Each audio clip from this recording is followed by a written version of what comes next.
We're going to keep rolling with another Vegas impact, this time in the Midwest region final. Top seed Kansas, a 6.5-point favorite against the 3-seed Oregon Ducks. Both teams lost in the regional finals in 2016. This game in Kansas City, Dylan, how would you wager on this one? Oh, it's a lot of points.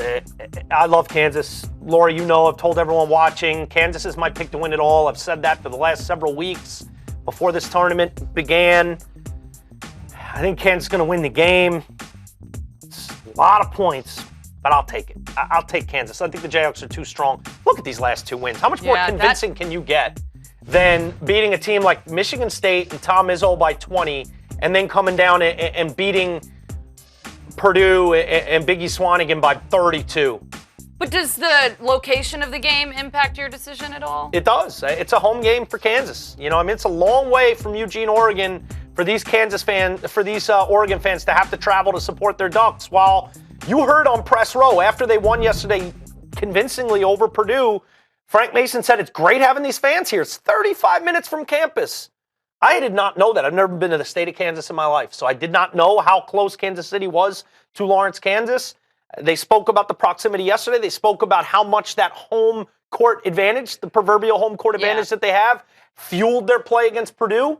And Oregon's a lot further away from Kansas City than West Lafayette. That's like a Purdue. 2-day road trip, right? Yeah, it is. I mean, you know. Pack up the RV. Pack the hippie van, get some good craft coffee and craft beer and make your way from Eugene. But there's just not going to be a lot of Ducks fans there, and there's going to be a load of Kansas fans there. And let's just call it what it is. I think Kansas is the better team. I love the senior leadership. I love the 1-2 punch of Frank Mason III and Devontae Graham, who combined for 52 points yesterday. Then you throw in an athletic freshman like Josh Jackson, a big like Landon Lucas. They didn't even need Landon Lucas yesterday. He had 2 points. But that's how good this team is. They can get away with literally multiple stars on their team not having great games and still win. Conversely, we've not really seen Dylan Brooks show up yet. If Oregon has a shot to win this game or even cover this game, I don't think they're going to do either. I think Dylan Brooks has to have his best game of the tournament so far and help his buddy Tyler Dorsey out, because Tyler Dorsey's been great. He's been up over 20 every game in this dance so far, but they haven't gotten both of them going at once. And to beat a team like Kansas or even cover the points of 6.5, I think you're going to need both these guys firing on all cylinders simultaneously against the mighty Jayhawks. I don't see it happen. I see a 10 or more point victory for Kansas.